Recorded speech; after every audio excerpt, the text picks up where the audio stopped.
क्या शिवलिंग radio active होते हैं?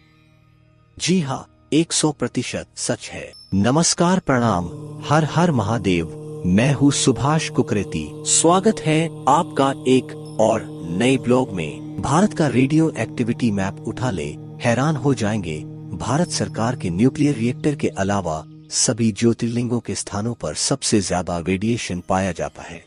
शिवलिंग और कुछ नहीं बल्कि न्यूक्लियर रिएक्टर्स ही तो है। तभी तो उन पर जल चढ़ाया जाता है ताकि वो शांत रहे। महादेव के सभी प्रिय पदार्थ जैसे कि बिलपत्र, आकमद, धतूरा, गुड़हल आदि न्यूक्लियर एनर्जी सोखने वाले हैं। क्योंकि शिवलिंग पर चढ़ा पानी भी रिएक्टिव हो जाता है, इसीलिए तो जल निकासी नलिका को लांधा नहीं जाता। भाभा एटॉमिक रिएक्टर का डिजाइन भी शिवलिंग की तरह ही है। शिवलिंग पर चढ़ाया हुआ जल नदी के बहते हुए जल के साथ मिलकर औषधि का रूप ले लेता है। तभी तो हमारे पूर्वज हम लोगों से कहते थे कि महादेव शिव शंकर अगर नाराज हो जाएंगे तो प्रलय आ जाएगी। ध्यान दे कि हमारी परंपराओं के पीछे कितना गहन विज्ञान छिपा हुआ है। जिस संस्कृति की कोख से हमने जन्म लिया है वो तो चीर सनातन है। विज्ञान को परंपराओं का जामा इसलिए पहनाया गया है ताकि वो प्रचलन बन जाए और हम भारतवासी सदा वैज्ञानिक जीवन जीते रहे। आपको यह जानकर आश्चर्य होगा कि भारत में ऐसे महत्वपूर्ण शिव मंदिर हैं जो केदारनाथ से लेकर रामेश्वरम तक एक ही सीधी रेखा में बनाए गए हैं। आश्चर्य है कि हमारे पूर्वजों के पास ऐसा कैसा विज्ञान और तकनीक था जिसे हम आज तक समझ ही नहीं पाए। उत्तराखंड का केदारनाथ, तेलंगाना का कालेश्वरम, आंध्र प्रदेश का कालहस्ती, तमिलनाडु का एकम्बरेश्वर, चिदम्बरम और अंततः रामेश्वरम मंदिरों को 79E4154 लॉन्गिट्यूड की भौगोलिक सीधी रेखा में बनाया गया है। यह सारे मंदिर प्रकृति के 5 तत्वों में लिंग की अभिव्यक्ति का प्रतिनिधित्व करते हैं, जिसे हम आम भाषा में पंचभूत कहते हैं। पंचभूत यानी पृथ्वी, जल, अग्नि, वायु और अंतरिक्ष। इन्हीं 5 तत्वों के आधार पर इन 5 शिवलिंगों को प्रतिष्ठापित किया गया है। जल का प्रतिनिधित्व तिरुवनाकवल मंदिर में है, आग का प्रतिनिधित्व तिरुवन्नमलई में है, हवा का प्रतिनिधित्व कालाहस्ती में है, पृथ्वी का प्रतिनिधित्व कांचीपुरम में है और अंत में अंतरिक्ष या आकाश का प्रतिनिधित्व चिदम्बरम मंदिर में है। वास्तु विज्ञान वेद का अद्भुत समागम को दर्शाते हैं। ये 5 मंदिर भौगोलिक रूप से भी इन मंदिरों में विशेषता पाई जाती है। इन 5 मंदिरों को योग विज्ञान के अनुसार बनाया गया था और एक दूसरे के साथ एक निश्चित भौगोलिक संरेखण में रखा गया है।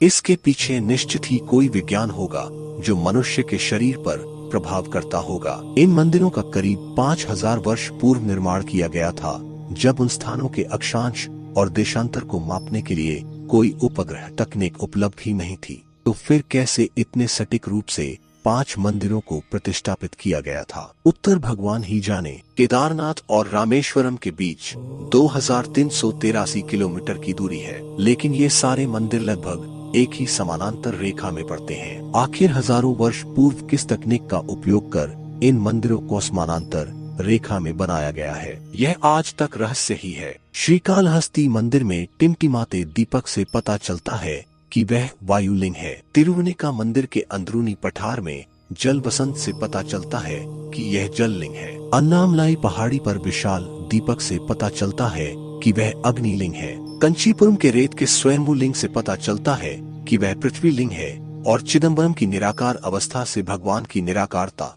यानी आकाश तत्व का पता लगता है। अब यह आश्चर्य की बात नहीं तो और क्या है कि ब्रह्मांड के 5 तत्वों का प्रतिनिधित्व करने वाले 5 लिंगों को एक समान रेखा में सदियों पूर्व ही प्रतिष्ठापित किया गया है। हमें हमारे पूर्वजों के ज्ञान और बुद्धिमत्ता पर गर्व होना चाहिए कि उनके पास ऐसी विज्ञान और तकनीकी थी जिसे आधुनिक विज्ञान भी नहीं भेद पाया है। माना जाता है कि केवल यह 5 मंदिर ही नहीं अपितु इसी रेखा में अनेक मंदिर होंगे जो केदारनाथ से रामेश्वरम तक सीधी रेखा में पड़ते हैं। इस रेखा को शिव शक्ति अक्ष रेखा भी कहा जाता है। संभवतः यह सारे मंदिर कैलाश को ध्यान में रखते हुए बनाए गए हो, जो 81.3119 ए में पड़ता है। उत्तर शिव जी ही जाने। कमाल की बात है, महाकाल से शिव ज्योतिर्लिंगों के बीच संबंध देखिए। उज्जैन से शेष ज्योतिर्लिंगों की दूरी भी है रोचक। उज्जैन से सोमनाथ 777 किलोमीटर, उज्जैन से ओंकारेश्वर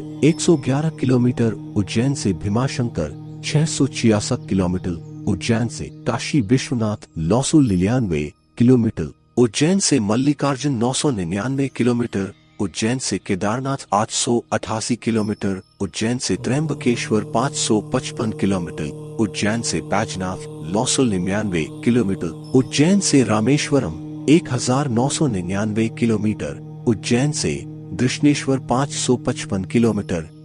हालांकि आज वर्तमान में इन ज्योतिर्लिंगों की दूरियों में आंशिक बदलाव कुछ नए मार्गों और शहरों के बाईपास के कारण हुआ है। आज इनकी उज्जैन से Mallikarjun 1090 kilometre, Kedarnath 902 kilometre, Trimbakeshwar 503 kilometre, Krishneshwar 533 kilometre, Rameswaram 2091 kilometre, Omkareshwar 113 kilometre दूरी पर स्थित है। हिंदू धर्म में कुछ भी बिना कारण के नहीं होता था। उज्जैन पृथ्वी का केंद्र माना जाता है, जो सनातन धर्म में हजारों सालों से मानते आ रहे हैं। इसलिए उज्जैन में सूर्य की गणना और ज्योतिष गणना के लिए मानव निर्मित यंत्र भी बनाए गए हैं करीब 2050 वर्ष पहले। और जब करीब 100 साल पहले पृथ्वी पर काल्पनिक रेखा कर्क अंग्रेज वैज्ञानिक द्वारा बनाई गई, तो उनका मध्य भाग उज्जैन ही निकला। आज भी वैज्ञानिक उज्जैन ही आते हैं सूर्य और अंतरिक्ष की जानकारी के लिए। अगर आप चैनल पहली बार देख रहे हैं तो कृपया चैनल सब्सक्राइब जरूर कर लें, लाइक का बटन दबा दें और ब्लॉग अच्छा लगा हो तो शेयर भी जरूर कर दें। महादेव की कृपा आप पर बनी रहे। हर हर महादेव। प्रणाम।